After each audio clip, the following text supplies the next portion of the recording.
ప్రజల సంతృప్తే కూటమి ప్రభుత్వానికి గీటురాయని ఏపీ పర్యాటక సాంస్కృతిక శాఖ మంత్రి కందుల దుర్గేష్ స్పష్టం చేశారు. నిడదవోలులో ఎన్టీఆర్ భరోసా పెన్షన్ను ఆయన ఈ ఉదయం ఇంటింటికి వెళ్లి పంపిణీ చేశారు. ఈ సందర్భంగా 10వ వార్డులో రజకుల వీధికి వెళ్లి రజకుల ఇళ్లలో బట్టలు ఇస్త్రీ చేసి ఎన్నికల ప్రచారాన్ని గుర్తుకు తెచ్చారు. స్థానిక సమస్యలను అధికారులతో మాట్లాడి అక్కడికక్కడే పరిష్కరించారు. కొందరికి వ్యక్తిగతంగా ఆర్థిక సాయం అందించి తన ఉదారతను చాటుకున్నారు. తమ కూటమి ప్రభుత్వం నిత్యం పేదల సేవలోనే తరిస్తోందని రాజమహేంద్రవరం సిటీ ఎమ్మెల్యే ఆదిరెడ్డి శ్రీనివాస్ అన్నారు. స్థానిక 10వ డివిజన్లో రాజమహేంద్రవరం సిటీ ఎమ్మెల్యే ఆదిరెడ్డి శ్రీనివాస్ స్థానిక నాయకులతో కలిసి అర్హులకు ఎన్టీఆర్ సామాజిక పెన్షన్లు పంపిణీ చేశారు. ఈ సందర్భంగా ఎమ్మెల్యే ఆదిరెడ్డి శ్రీనివాస్ మాట్లాడుతూ పేదల జీవితాల్లో వెలుగు నింపడమే నిజమైన సంక్షేమం అని అన్నారు. రాజనగరం నియోజకవర్గంలో జిల్లా incharge collector Y Meghaswaroop MLA Battula బలరామకృష్ణతో కలిసి పెన్షన్లు పంపిణీ చేశారు. ఈ కార్యక్రమంలో Rajanagaram MPDO Jhansi, DRDA PD, ఇతర అధికారులు, కూటమి నాయకులు, కార్యకర్తలు, సచివాలయ ఉద్యోగులు పాల్గొన్నారు. కొవ్వూరు పోలీసులు 112 కాల్కు సత్వరం స్పందించి గోదావరిలోకి దూకి ఆత్మహత్యకు ప్రయత్నించిన యువకుణ్ణి కాపాడారు. ప్రగతి ఇంజనీరింగ్ కళాశాలలో బీటెక్ చదువుతున్న రాజమహేంద్రవరం మోరంపూడికి చెందిన నర్వా విశ్వతేజ అనే 20 ఏళ్ల యువకుడు ఆర్థిక సమస్యలతో తన స్నేహితుడు హర్షకు గోదావరిలో దూకుతున్నట్లు వీడియో సందేశం పంపి గోదావరిలో దూకేశాడు. ఈ విషయం తెలుసుకున్న మరో స్నేహితుడు నక్కా శ్రీనివాస్ వెంటనే 112కు ఫోన్ చేసి పోలీసులకు సమాచారం అందించాడు. కొవ్వూరు సిఐ విశ్వం వెంటనే తన సిబ్బందితో అక్కడికి చేరుకుని ఈతగాళ్లను గోదావరిలోకి దింపి విశ్వతేజను కాపాడేలా చర్యలు తీసుకున్నారు. గోదావరి నుంచి అతన్ని బయటకు తీసి చికిత్స నిమిత్తం ప్రభుత్వాసుపత్రిలో చేర్చారు. కొవ్వూరు పోలీసుల సత్వర స్పందనను తూర్పుగోదావరి జిల్లా ఎస్పీ డి నరసింహ కిషోర్ అభినందించారు. సామాజిక అంశాలపై తూర్పుగోదావరి జిల్లా పోలీసులు రాష్ట్రంలోనే తొలిసారిగా నిర్వహించిన షార్ట్ ఫిల్మ్ పోటీకి మంచి స్పందన లభించింది. Cyber crime, anti drug, women children, road safety అనే 4 విభాగాల్లో పోటీలు నిర్వహించగా 93 షార్ట్ ఫిల్ములు పోటీకి వచ్చాయి. మొత్తం 93 షార్ట్ ఫిల్ములకు గాను 27 చిత్రాలు తుది పోటీకి ఎంపికయ్యాయి. వాటిలో 12 చిత్రాలు ప్రథమ, ద్వితీయ, తృతీయ స్థానాలను దక్కించుకున్నాయి. విజేతలకు మొదటి బహుమతిగా 10,000, ద్వితీయ బహుమతిగా 5,000, మూడో బహుమతిగా 3,000 చొప్పున నగదు అందజేశారు. ఈ కార్యక్రమంలో ముఖ్య అతిథిగా పాల్గొన్న ఎస్పీ డి నరసింహ కిషోర్ విజేతలకు నగదు బహుమతులు ప్రదానం చేశారు. పోటీలో పాల్గొన్న వారికి జ్ఞాపికలు, సర్టిఫికెట్లు ప్రదానం చేశారు. ఈ వీడియో ద్వారా ప్రజల్లో మరింత అవగాహన కల్పిస్తామని ఎస్పీ తెలిపారు. ఆర్టీసీ బస్సుల్లో ప్రయాణించే తాను జిల్లా ప్రధాన న్యాయమూర్తి స్థాయికి చేరుకున్నానని గంధం సునీత గుర్తు చేశారు. రాజమహేంద్రవరం ఆర్టీసీ కాంప్లెక్స్లో జరిగిన రహదారి భద్రత మాసోత్సవాల ముగింపు కార్యక్రమంలో ప్రమాదరహితంగా బస్సులు నడిపిన 15 మంది ఆర్టీసీ డ్రైవర్లకు జిల్లా ప్రధాన న్యాయమూర్తి గంధం సునీత ముఖ్య అతిథిగా పాల్గొని సత్కరించారు. ప్రయాణికులను సురక్షితంగా వారి గమ్యస్థానాలకు చేర్చే క్రమంలో డ్రైవర్లు ఎల్లప్పుడూ ఎంతో అప్రమత్తంగా ఉండాలని గంధం సునీత పిలుపునిచ్చారు. ప్రతి ఒక్కరి జీవితంలో ఆర్టీసీ ఎర్ర బస్సుతో విడదీయలేని అనేక మధురమైన జ్ఞాపకాలు ఉంటాయని పేర్కొన్నారు. ప్రజలను సురక్షితంగా గమ్యస్థానాలకు చేర్చే బాధ్యత ఎంతో గొప్పదని తెలిపారు. 5, 10, 15, 20, 25 సంవత్సరాల పాటు ఎలాంటి ప్రమాదాలు లేకుండా విధులు నిర్వర్తిస్తూ డ్రైవర్లు చూపుతున్న క్రమశిక్షణ, నిబద్ధత అభినందనీయమన్నారు. ఆర్టీసీ బస్సుల్లో ప్రయాణించి ఉన్నత స్థాయికి చేరుకున్న ఎందరో ఉన్నారని, వారిలో తాను కూడా ఒకరినని పేర్కొన్న జిల్లా ప్రధాన న్యాయమూర్తి ఆర్టీసీ బస్సు ప్రయాణం తన జీవితంలో ఒక తీపి అనుభూతిగా నిలిచిందని, డ్రైవర్లతో తనకు గల అనుబంధాన్ని సందర్భంగా గుర్తు చేశారు.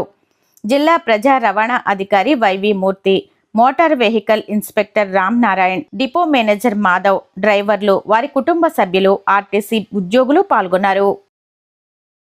జనతా వారధి కార్యక్రమం ద్వారా ప్రజలు, అధికారులకు మధ్య బీజేపీ అనుసంధానంగా ఉండి ప్రజా సమస్యల పరిష్కారానికి కృషి చేస్తోందని ఎమ్మెల్సీ సోము వీర్రాజు పేర్కొన్నారు. రాజమహేంద్రవరం బీజేపీ కార్యాలయంలో ఎమ్మెల్సీ సోము వీర్రాజు జనతా వారధి కార్యక్రమంలో భాగంగా ప్రజల నుంచి ఫిర్యాదులు, విజ్ఞాపనలు స్వీకరించారు. రాజమహేంద్రవరం పరిసర గ్రామాలతో పాటు రాజానగరం, నిడదవోలు నుంచి కూడా ప్రజలు హాజరై విజ్ఞాపనలు అందించారు. ఈ కార్యక్రమంలో రాష్ట్ర కార్యదర్శి బొమ్ముల దత్తు, జిల్లా అధ్యక్షులు పిక్కి నాగేంద్ర, రాష్ట్ర ఓబీసీ మోర్చా అధ్యక్షులు Rongala Gopi Srinivas, Janata Bharati convener Krishnam Raju, co convener బండి సత్యనారాయణ, జిల్లా పదాధికారులు, పార్టీ శ్రేణులు పాల్గొన్నారు.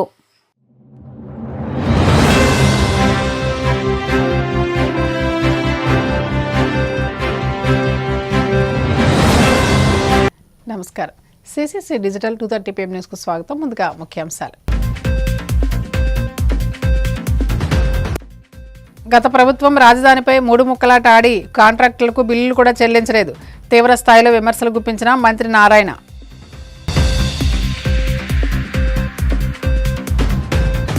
తిరుమల లడ్డూ వ్యవహారంలో తెర వెనుక ఉన్న అసలు పెద్దలు, గద్దలు కూడా త్వరలోనే జైలుకెళ్లడం ఖాయం తేల్చి చెప్పిన మాజీ మంత్రి దేవినేని ఉమామహేశ్వరరావు. కూటమి నేతల స్వార్థ రాజకీయ ప్రయోజనాల కోసం భక్తుల మనోభావాలతో చెలగాటమాడారు. వైసీపీ మాజీ ఎమ్మెల్యే గడికోట శ్రీకాంత్ రెడ్డి ఆక్షేపణ. తిరుమల శ్రీవారిని దర్శించుకున్న సుమతి శతకం చిత్ర బృందం. ఆలయ మర్యాదలతో స్వాగతం పలికిన అధికారులు. గుంటూరు జిల్లా తుళ్లూరు మండలంలోని వెలగపూడి గ్రామంలో నిర్వహించిన గ్రామ సభల్లో మంత్రి నారాయణ పాల్గొన్నారు. ఈ సందర్భంగా ఆయన మాట్లాడుతూ 2017 చివరిలో అమరావతి నిర్మాణానికి 48,000 కోట్ల విలువైన పనులకు టెండర్లు పిలిచామన్నారు. గత ప్రభుత్వం రాజధానిపై 3 ముక్కలాట ఆడి కాంట్రాక్టర్లకు బిల్లులు చెల్లించలేదన్నారు. ఏప్రిల్ నాటికి అధికారులు, ఉద్యోగులకు 3,500 ఇళ్ల నిర్మాణం పూర్తి చేస్తామని చెప్పారు. ముందుగా సీడ్ యాక్సెస్ రోడ్డు కోసం కావాల్సిన భూమిని తీసుకునేందుకు భూసేకరణ ప్రక్రియ చేపడతామని తెలిపారు. ఇతర రోడ్ల కోసం సుమారు 450 ఎకరాలు, రిటర్నబుల్ ఫ్లాట్లలో రోడ్లకు మరిన్ని ఎకరాలు సేకరణ ద్వారా తీసుకోవాల్సి ఉందన్నారు. 2014-19లో ల్యాండ్ పూలింగ్ చేయటం, అది అయిన తర్వాత గవర్నర్ ముఖ్యమంత్రి గారు సింగపూర్ గవర్నమెంట్ని కాంటాక్ట్ చేసి ఈ యొక్క లేఅవుట్ వారి దగ్గర చేయించాలి. ఎందుకంటే లేఅవుట్ చేయడంలో వాళ్ళు చాలా ఎక్స్పర్ట్స్. ఆ గవర్నమెంట్తో కాంట్రాక్ట్ చేసి వాళ్ళ దగ్గర మాట్లాడి వాళ్ళ దగ్గర లేఅవుట్ చేయించడం, అదంతా పూర్తయ్యే లోపల ఒక 8 months అయింది. లండన్లో నార్మన్ ఫాస్టర్ అండ్ పార్ట్నర్స్, వాళ్ళు వరల్డ్లో టాప్ 5లో ఒకరు. వాళ్ళ దగ్గర బిల్డింగ్స్ కానీ అన్నీ డిజైన్ చేయించాలని వాళ్ళని కాంటాక్ట్ చేసి వాళ్ళతో అగ్రిమెంట్ చేసుకొని అంతా చేస్తే అది వాళ్ళు 1 year అడగటం కూడా 1 year మినిమం అడిగారు. ఇవన్నీ అయిన తర్వాత 2017 చివరికి దాదాపు 48,000 కోట్ల రూపాయలతో టెండర్లు ఇచ్చాం. ఇప్పుడులాగానే ఇప్పుడు ఇచ్చినట్టే 2014-19లో 48,000 కోట్ల రూపాయలకి main trunk roads, layout roads, బిల్డింగ్స్కి ఇచ్చాం. అయితే అది 2017 చివర ఆల్మోస్ట్ ఆ టెండర్లనే అయిపోయేటప్పటికి చివర. ఇంతలేక 1 yearలో ఎలక్షన్స్ వచ్చినాయి. 2017 చివర అంటే ఇంకా 2018 1 year మనకు వరకు. ఈ లోపల గవర్నమెంట్ మారటం, గత ప్రభుత్వం వచ్చి 3 ముక్కలు ఆటాడి రైతులకు అనేక ఇబ్బందులు చేసి అందరినీ నానా ఇబ్బందులు పెట్టిన తెలిసిందే. అయితే ఈ ప్రభుత్వం రాగానే రాజధాని వెంటనే టేకప్ చేయమని గౌరవ ముఖ్యమంత్రి గారు ఆదేశించడం, దాని మీద వెంటనే టేకప్ చేస్తే అనేక లీగల్ ఇష్యూస్ ఉన్నాయి. ఆ లీగల్ ఇష్యూస్ని ప్రాపర్గా ట్యాకిల్ చేయకుండా వాడు కోర్టుకు పోతే దాదాపు 2-3 ఏళ్ళు వర్క్ చేయలేం. అవి ఏంటంటే 2014-19 ఎవరైతే పనిచేస్తారో కాంట్రాక్టర్లు వాళ్ళకు 3,000 కోట్లు ఇవ్వాల్సి ఉంటే గత ప్రభుత్వం ఇవ్వకుండా ఆపేసి 5 ఏళ్ళు అటు ఉంచేసింది.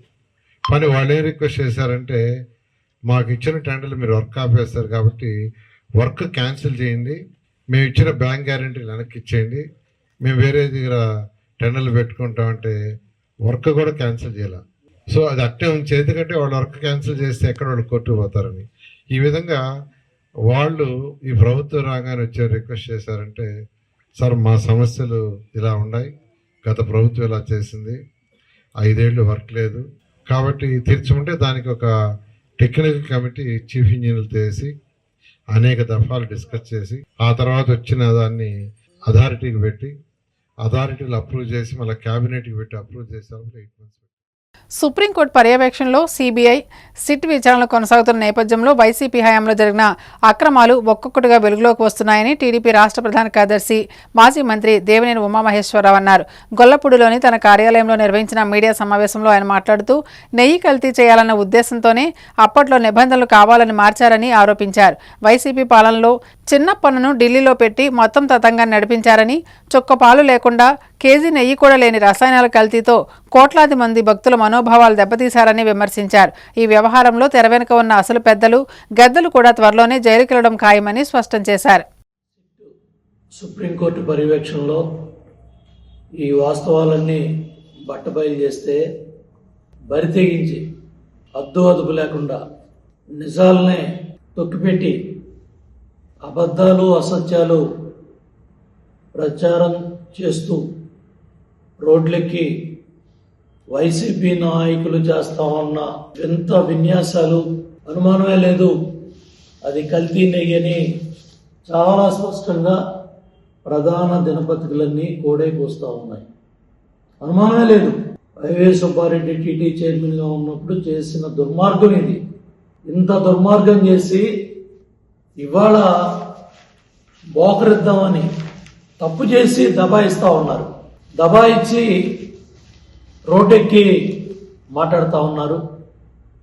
కోట్లాది మంది భక్తుల మనోభావాలనే దెబ్బతీశారు.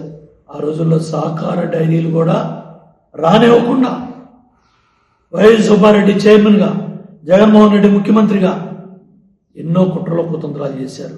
ఇవాళ స్టాండర్డ్ ఆపరేషన్ ప్రొసీజర్ పెట్టి, ఎస్ఓపి పెట్టి, టెండర్ డాక్యుమెంట్స్ అన్ని కూడా ఎవాల్యుయేట్ చేసి, ప్లాంట్స్ ఇన్స్పెక్షన్ చేసి, వచ్చేదంతా కూడా జీపీఎస్ ట్రాకింగ్ పెట్టి, బల్క్ మిల్క్ సెంటర్లు కూడా అన్నీ కూడా వెరిఫై చేసి, ఇన్ని కార్యక్రమాలు టెస్టులు చేసి, ఎన్డీడీబీ కావచ్చు, ఎఫ్ఎఫ్ఎస్ఏ కావచ్చు, టిఆర్ఐ మైసూరు, వీళ్ళందరినీ కూడా కమిటీలో సభ్యులుగా పెట్టి వాళ్ళ కూటమి ప్రభుత్వం అన్ని జాగ్రత్తలు కూడా తీసుకొని ఎక్కడా ఏ తప్పు జరగకుండా ఈ విధంగా వెళ్తా ఉంది. ఇవాళ జగన్మోహన్ రెడ్డి ప్రభుత్వంలో ఈ వైవి సుబ్బారెడ్డి చైర్మన్గా ఈ కల్తీ కెమికల్ నెయ్యిలు కావచ్చు, ఏదైతే అనుమానం లేదు కల్తీ నెయ్యి కావచ్చు, ఈ వాస్తవాలన్నీ కూడా బట్టబయలైతే దీన్ని తట్టుకోలేక ఈ వాస్తవాలన్నీ బట్టబయలు వచ్చేప్పటికీ ఇవాళ వైసీపీ దొంగలంతా కూడా రోడ్డెక్కి ధర్నాలు చేస్తున్నారు, రోడ్డెక్కి డ్రామాలు చేస్తున్నారు. మీ డ్రామాలు కట్టిపెట్టండి, మీ నాటకాలు, దొంగ నాటకాలు కట్టిపెట్టండి. మీరందరూ కూడా పాపాలు చేసిన వాళ్ళంతా కూడా జైలుకి వెళ్ళే రోజులు దగ్గరలోనే ఉన్నాయి. సుబ్బారెడ్డి, నువ్వు జగన్మోహన్ రెడ్డి మీడియా ముందుకు వచ్చి మాట్లాడుతున్నారంటే మీకు పాప భీతి లేదు. దేవుడు అంటే భయం భక్తి ఉన్నాడు, ఒళ్ళు దగ్గర పెట్టుకొని తప్పుడు పనులు చేయరు. మీకు పాప భీతి లేకపోవడం వల్ల బాధ్యత లేకుండా బరి తెగించి మాట్లాడుతూ ఉన్నారు. చేసిన దుర్మార్గానికి చంపలేసుకొని జైలు శిక్ష అనుభవించాల్సిన వీళ్ళు బోర్డు చైర్మన్ నిర్ణయాలతో కింద స్థాయిలో అమలు అవుతాయి తిరుమలలో. ఆ మాత్రం ఇంగిత జ్ఞానం కూడా లేకుండా, బాధ్యత లేకుండా, మాకు సంబంధం లేదు, చిన్నపన్న నీ పిఏ కదా, చిన్నపన్న ఢిల్లీలో పెట్టింది నువ్వు కాదా, సీఎంఓ నుంచే కదా ఆదేశాలు వచ్చినాయి, సంబంధ ఆదేశాలు వస్తేనే కదా అతను ఢిల్లీ ఏపీ గెస్ట్ హౌస్లో నిర్వాహకాలన్నీ చేసింది. ఆ అప్పన్నకి పంపించింది టీటీడీ చైర్మన్ ఆఫీస్ నుంచే కదా. వాస్తవాలన్నీ కూడా బయటపెడితే ఈ కేడీల గుట్టంతా కూడా సిట్ ఛార్జ్ షీట్లో చాలా స్పష్టంగా వచ్చింది. మనోభావాలు దెబ్బతిని బాధపడి ప్రతి ఒక్కళ్ళు కూడా సిట్ రిపోర్ట్ రాగానే చూసి వాస్తవాలు బయటకు వస్తున్నాయి అనుకుంటే ఎదురుదాడి చేస్తూ జగన్మోహన్ రెడ్డి మళ్ళీ జగన్ నాటకాలు మొదలుపెట్టాడు, మళ్ళీ డ్రామాలు మొదలుపెట్టాడు. అబద్ధాలు, అసత్యాలు వండి వార్చి తనకు సంబంధించిన సాక్షి పత్రికా ఛానల్లో ప్రచారం చేస్తూ మళ్ళీ వాటిని తనకు సంబంధించిన ఫేక్ కొన్ని ఛానల్స్ని పెట్టుకొని వాటిల్లో ఫేక్ ప్రచారం చేస్తూ ఎదురుదాడి చేస్తూ ఇవాళ ఇవన్నీ కూడా బోర్డుకి ఏమీ తెలియదని బొకాయిస్తూ ఈ తప్పుడు కార్యక్రమాలన్నీ కూడా చేస్తున్నారు. పాలనలో వైఫల్యాలు బయటపడుతున్న వేళ ప్రజల దృష్టి మళ్లించేందుకే దేవదేవుడిని కూడా చంద్రబాబు రాజకీయాల్లోకి లాగారని వైసీపీ మాజీ ఎమ్మెల్యే గడికోట శ్రీకాంత్ రెడ్డి ఆక్షేపించారు. ఆ దిశలోనే గత వైసీపీ ప్రభుత్వాన్ని నిందిస్తూ తిరుమల శ్రీవారి ప్రసాదమైన లడ్డూ తయారీలో జంతుకొవ్వు కలిసిన నెయ్యి వాడారని ఆరోపణలు, విషప్రసారం చేశారని, కానీ అదంతా అవాస్తవమని ఇప్పుడు తేలిపోయిందని వెల్లడించారు. స్వార్థ రాజకీయ ప్రయోజనాల కోసం కూటమి నేతలు భక్తుల మనోభావాలతో చెలగాటమాడారని దుయ్యబట్టారు. ప్రతిపక్ష పార్టీని బురద జల్లేటువంటి కార్యక్రమంలో భాగంగా మేము ఏమైనా చేస్తాము, దేన్నైనా వాడుకుంటాము అన్నటువంటి రీతిలో పోతూ దేవుణ్ణి కూడా ఇందులోకి లాగుదేటువంటి ప్రయత్నం చేస్తున్నారు. ఒక తెలుగు రాష్ట్రాల్లోనే కాకుండా, ఒక మన దేశంలోనే కాకుండా ప్రపంచ వ్యాప్తంగా అఖిల కోటి బ్రహ్మాండ నాయకుడైనటువంటి వెంకటేశ్వర స్వామిని కూడా రాజకీయాలలోకి లాగటం, వాళ్ళ యొక్క మనుగడ కోసమో వాళ్ళ యొక్క ప్రతిష్ట కోసమో ఆ దేవుణ్ణి కూడా దీంట్లోకి లాగటం ఎంతవరకు సమంజసం? ఏ స్థాయిలో చంద్రబాబు నాయుడు గారు దిగజారుతున్నారో ఒకసారి ఆలోచన చేయమంటున్నా. ప్రతి ఒక్కరము కూడా రాజకీయాలకు అతీతంగా కొన్ని సందర్భాల్లో మాట్లాడాల్సినటువంటి ఇది అయినప్పుడు కొన్ని కార్యక్రమాలలో ఏదైతే మనము ఒక బాధ్యత తీసుకునేటప్పుడు ప్రమాణ స్వీకారం చేస్తామో, ఏదైతే మన రాజ్యాంగ విలువలు కట్టుబడి ప్రమాణం చేస్తామో దాన్ని కొన్ని విషయాలను నైతిక విలువలు మినిమం పాటించాలి. మా భాషలో ఎందుకు ఇంత ఆందోళన కనిపిస్తుంది, ఎందుకు మేము ఇంత ఆవేదనతో మాట్లాడుతున్నాం అన్నటువంటిది ఒక్కసారి గమనించండి. ఆ దేవదేవుని విషయంలో రాజకీయం చేయాలనుకున్నప్పుడు చంద్రబాబు నాయుడు గారు తనకు తగ్గుతున్నట్టు ప్రజాదరణను కప్పిపుచ్చడానికో, లేకపోతే బుడమేరుకు సంబంధించిన వరదలో ఫెయిల్యూర్ అయ్యి 100 మంది మరణానికి కారకమైనటువంటి ఈ ప్రభుత్వాన్ని ఆ విషయాన్ని డైవర్ట్ చేయడం కోసమో ఒక లెజిస్లేటివ్ పార్టీ మీటింగ్లో తనే స్వయంగా లేచి తనే స్వయంగా ముఖ్యమంత్రి స్థాయిలో తిరుమల లడ్డులో అనిమల్ ఫ్యాట్ ఉంది, జంతుకు ఉంది అన్నటువంటి మాట మాట్లాడాడు. ఆ రోజు తర్వాత 2 ప్రెస్ మీట్లలో మా బాధను వ్యక్తం చేశాను వ్యక్తిగతంగా. నేను దాంట్లో నిర్ధారణ కాకుండా ఎలా మాట్లాడుతావు, దేవదేవుని ప్రసాదాన్ని ఆ లడ్డుని చూస్తేనే దేవుని చూసినట్టుగా భావిస్తారు.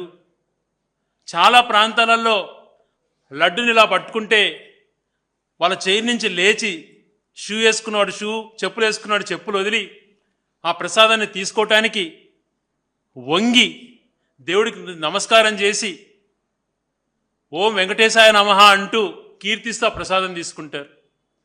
అంత పవిత్రత నుండి ప్రసాదాన్ని నువ్వు దాంట్లో కల్తీ అన్నటువంటి మాట మాట్లాడుతూ మరో ముందడిగేసి నీ రాజకీయ పబ్లిసిటీ కోసం ప్రజలను ఒక రకమైనటువంటి ట్రాప్లోకి దింపడం కోసం జంతు కొవ్వును మాట్లాడావు, కలిసిందని మాట్లాడావు. ఎంత బాధ ఉంటుంది చెప్పండి. భక్తుల మనోభావాలు తీసే విధంగా కాకుండా, నేను ఒక రాజకీయ నాయకునైనా ఒక భక్తుని మొదట, ఆ భక్తుడిగా నాలాంటి వ్యక్తి నేనే చాలా మదనపడిపోయాను.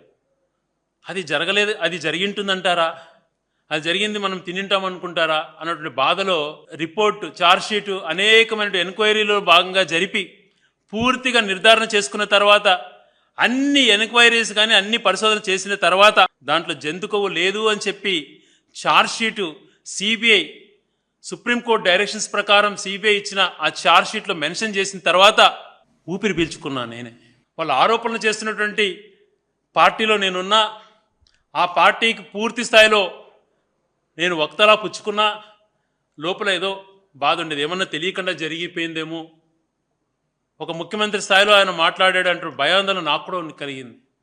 అటువంటిది నిన్న ఆ రిపోర్ట్లో అటువంటిది జంతు కొవ్వు అన్నటువంటి లేదు అన్నటువంటి నిర్ధారించుకున్న తర్వాత నిజంగా ఒక రాజకీయ నాయకులలో ఇంత దుర్మార్గులు ఉంటారా అని నాకే అసహ్యం వేసింది. ఎంత దుర్మార్గమైనటువంటి నీచమైనటువంటి సంస్కృతి చూడండి. అది లేదు అని నిర్ధారించిన తర్వాత మళ్ళా ప్రజలు ఎక్కడ వినన్నా రాళ్ళు తీసుకొని కొడతారో అని భయపడి మళ్ళీ అది కల్తీ ఉంది అని చెప్పి పోస్టర్లు వేసుకొని సిగ్గులేని పరిస్థితులలో మళ్ళా నిజకొరకల వ్యాప్తంగా ర్యాలీలు తీయండి అని చెప్పి డైరెక్షన్స్ ఇచ్చి బలవంతంగా తీయిస్తున్నారు. అవతల పార్టీ పైన ఉన్న ప్రతిపక్ష పార్టీ పైన బురజల్లేటువంటి కార్యక్రమంలో భాగంగా మళ్ళీ ప్రజల నుంచి వీళ్ళు ఆదరణ కోల్పోయారు, అవతల పార్టీకి ప్రజాదరణ పెరుగుతుంది అన్నటువంటి దురుద్దేశంతో మాట్లాడుతున్నారు. కూటమి ప్రభుత్వం నుండి అంజుమన్ భూములను కాపాడుకుంటున్నామని వైసీపీ గుంటూరు నగర అధ్యక్షురాలు ఫాతిమా తెలిపారు. ఈ నెల 30న గుంటూరులో భారీ నిరసన ర్యాలీ చేపట్టాలని నిర్ణయించామని, అయితే ముఖ్యమంత్రి కార్యక్రమం ఉన్నందున జిల్లా ఎస్పీ అనుమతి నిరాకరించారని ఆమె పేర్కొన్నారు. అంజుమన్ భూములను కాపాడుకునేందుకు వైసీపీ అండగా ఉంటుందని జగన్ హామీ ఇచ్చారని తెలిపారు. వాయిదా పడిన నిరసన ర్యాలీ ఫిబ్రవరి 6న నగరపాలెం ఈద్గా నుండి గుంటూరు జిల్లా కలెక్టర్ కార్యాలయం వరకు జరుగుతుందని ఆమె వెల్లడించారు.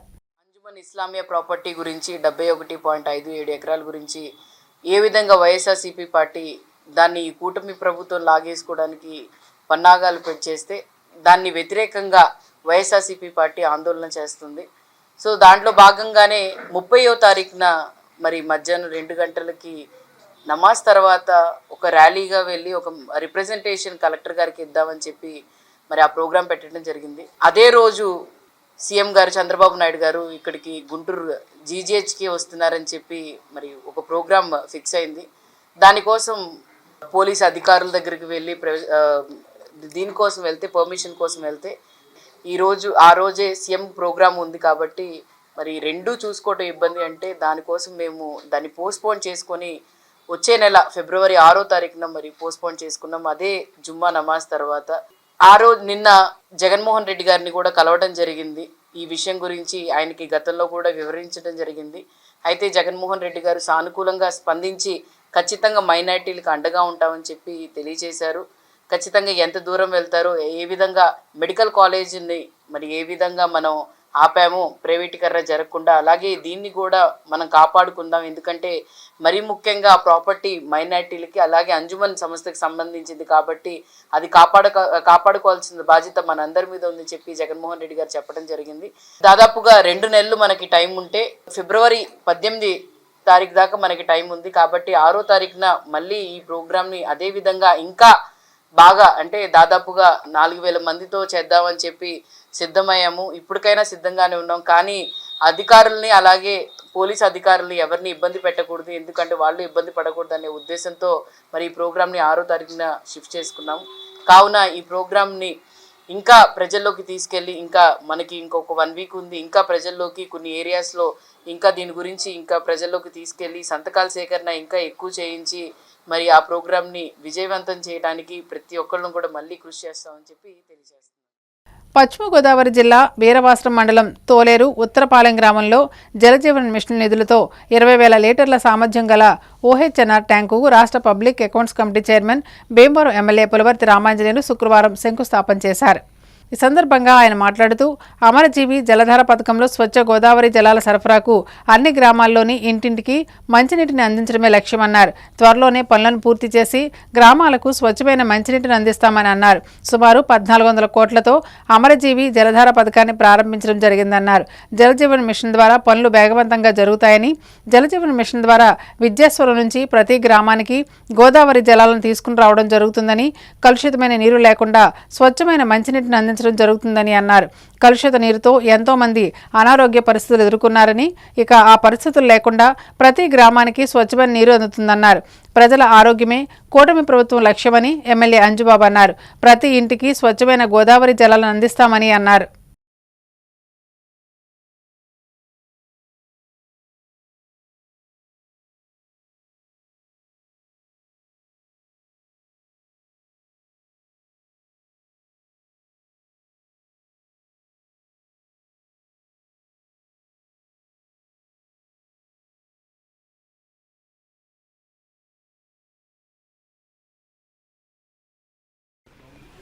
మంచినీటి ఓహెచ్ఆర్ శంకుస్థాపన చేసుకోవటం జరిగింది.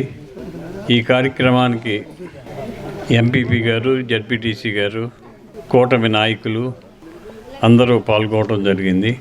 Providing the drinking water supply project to coastal area of west Godavari district estimate 1400 కోట్లు. మేఘా ఇంజనీరింగ్ కన్స్ట్రక్షన్ వారికి వచ్చింది ఇది వర్క్.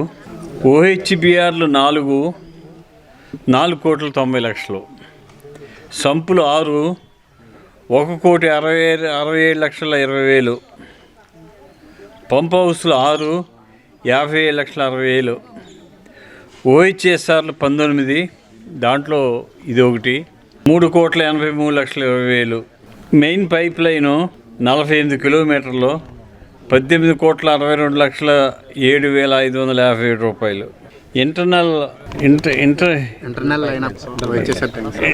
ఇంటర్నల్ లైనప్ ఓహెచ్ఆర్లు 115 కిలోమీటర్లు 9,68,59,431 రూపాయలు. జలజీవన్ మిషన్ వచ్చిన తర్వాత 2014-19లో మనం కొన్ని వర్కులు చేసాం. 19-24 మధ్యలో జలజీవన్ మిషన్ వర్కులు చేయటం జరగలేదు. ఆ గ్రాంట్ వెళ్ళిపోయింది. మరలా మన ముఖ్యమంత్రి నారా చంద్రబాబు నాయుడు గారు, మన ఉప ముఖ్యమంత్రి కళ్యాణ్ గారు ఆధ్వర్యంలో ఆ జలజీవన్ మిషన్ మళ్ళీ కేంద్రం నుంచి మాట్లాడి తీసుకువచ్చి ఈ కార్యక్రమం చేయటం జరుగుతుంది. ఈ జలజీవన్ మిషన్ ద్వారా ఇప్పుడు విద్యాసం దగ్గర నుంచి పైప్ లైన్ వేసి ప్రతి గ్రామానికి డైరెక్ట్గా గోదావరి నీరు సప్లై చేయాలన్న ఆలోచనతోటి ఈ టెండర్ పిలవటం జరిగింది. ఆల్రెడీ పని మొదలెట్టడం జరిగింది. దీనివలన కలుషిత నీరు అనేది లేకుండా స్వచ్ఛమైన నాణ్యమైన మంచినీళ్ళు ప్రతి గ్రామానికి అదే విధంగా ఏర్పాటు చేయటం జరుగుతుంది. ఈ స్కీమ్ వచ్చటం వలన ప్రతి గ్రామానికి ఓహెచ్ఆర్కి గోదావరి నీరు పంపు చేయటం జరుగుతుంది.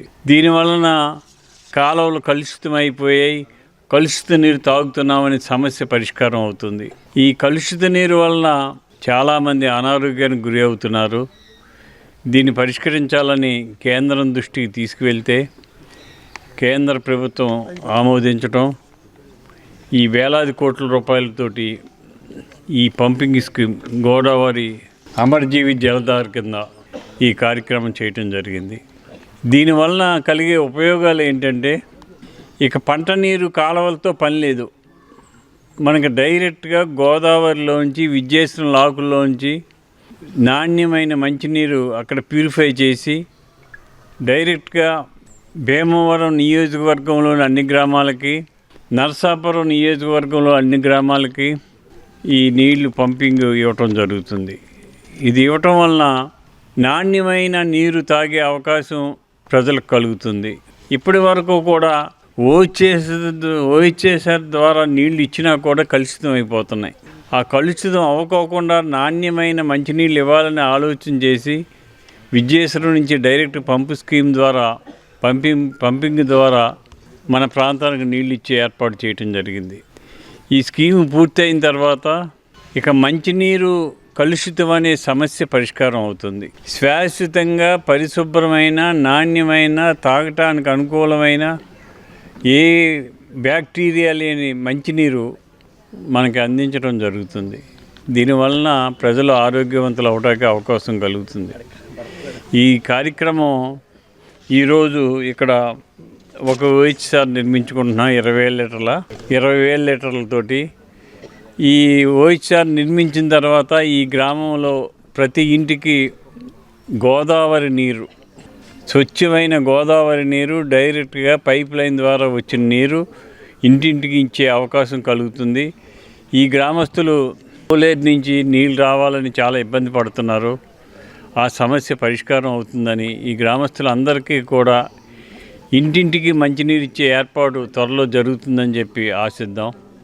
ఈ కార్యక్రమానికి ఎన్డీఏ ప్రభుత్వం నారా చంద్రబాబు నాయుడు గారు, పవన్ కళ్యాణ్ గారు, లోకేష్ బాబు గారు ఆధ్వర్యంలో, అలాగే కేంద్రం నుంచి నరేంద్ర మోడీ గారు కూడా ప్రతి గ్రామానికి, ప్రతి పట్టణంలో, ప్రతి వార్డుకి ఒక స్వచ్ఛమైన మంచినీరు ఇవ్వాలనే ఒక లక్ష్యం ఎలక్షన్ ముందర చెప్పడం జరిగింది. దానిలో భాగంగానే మన పవన్ కళ్యాణ్ గారు అమరజీవి జలధార అనే ఒక కార్యక్రమాన్ని ప్రారంభించడం, దానికి ఈరోజు మన శాసనసభ్యులు అంజిబాబు గారు వీరావసర మండలం ఈ ఉత్తరపాలెంలో శంకుస్థాపన చేయడం చాలా మంచి పరిణామం చెప్పి సందర్భం తెలియజేసుకుంటూ 2014 నుంచి 2019 వరకు కూడా ప్రతి గ్రామానికి మంచినీరు కావాలని చెప్పి మేము ఎన్నో కార్యక్రమాలు చేసాం. అది తర్వాత వచ్చిన ప్రభుత్వం దాన్ని పూర్తి చేయలేకపోయింది. ఇప్పటి నుంచి అయినా సరే ఈ ప్రభుత్వం ప్రతి చోట కూడా మంచినీరు అనే విషయాన్ని ఏ ఇబ్బంది లేకుండా ముందుకు తీసుకెళ్లాలని చెప్పి కోరుకుంటూ శుభపరిణామం. ఎందుకంటే మన కూటమి ప్రభుత్వం వచ్చి దాదాపుగా రెండు సంవత్సరాలు కావస్తుంది. ఈ 2 సంవత్సరాల్లో 5 సంవత్సరాలు, గత 5 సంవత్సరాల్లో మనం పోరాటాలు చేసి కేసులు పెట్టించుకున్న పరిస్థితుల్లో నుంచి మనం ప్రజలకు ఏమి ఉపయోగపడుతున్నాము అన్నది మనం చూపెట్టడానికి ఎన్నో కార్యక్రమాలు ఉన్నాయి. ఎందుకంటే 5 సంవత్సరాల్లో వేసే గ్రామ అభివృద్ధిలో ఈ 2 సంవత్సరాల్లోనే దానికి మించి మనం ప్రతి గ్రామాన్ని అభివృద్ధి చేసుకున్నాం. ఇలాగే కలిసిమెలిసి ఉంటే ఏం చేస్తామన్నది నిరూపించడానికే ఇవన్నీ. మరి ప్రతి ఇంటికి తాగునీరు అనే లక్ష్యంతో కేంద్ర రాష్ట్ర ప్రభుత్వాలు ఈ జల్ జీవన్ మిషన్ అనే పథకం కింద ప్రతి ఇంటికి కూడా తాగునీరు అందించడానికి కృషి చేస్తూ ఈ వాటర్ ట్యాంక్ నిర్మాణం చేపట్టడం జరిగింది.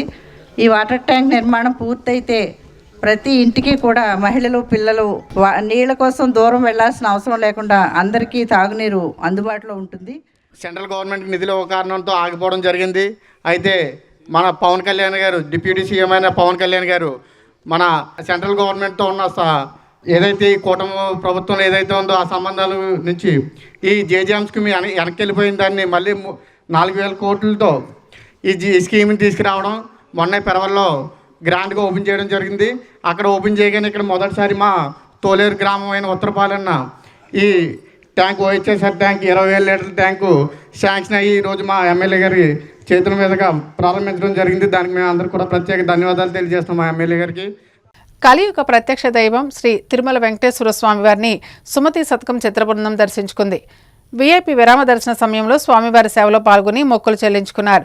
దర్శనానంతరం వీరికి రంగనాయకుల మండపంలో వేద పండితులు వేదాశీర్వచనం అందించగా ఆలయ అధికారులు స్వామివారి తీర్థ ప్రసాదాలు అందజేసి పట్టు వస్త్రం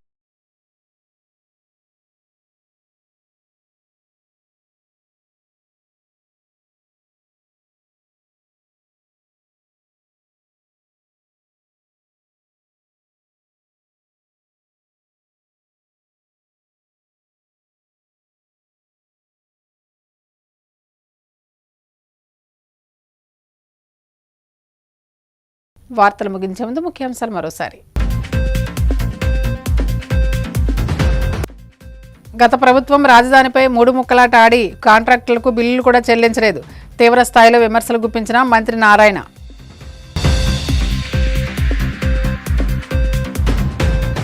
తిరుమల లడ్డూ వ్యవహారంలో తెర వెనుక ఉన్న అసలు పెద్దలు గద్దలు కూడా త్వరలోనే జైలుకెళ్లడం ఖాయం తేల్చి చెప్పిన మాజీ మంత్రి దేవినేని ఉమామహేశ్వరరావు. కూటమి నేతల స్వార్థ రాజకీయ ప్రయోజనాల కోసం భక్తుల మనోభావాలతో చెలగాటమాడారు. వైసీపీ మాజీ ఎమ్మెల్యే గడికోట శ్రీకాంత్ రెడ్డి ఆక్షేపణ. తిరుమల శ్రీవారిని దర్శించుకున్న సుమతి శతకం చిత్ర బృందం. ఆలయ మర్యాదలతో స్వాగతం పలికిన అధికారులు.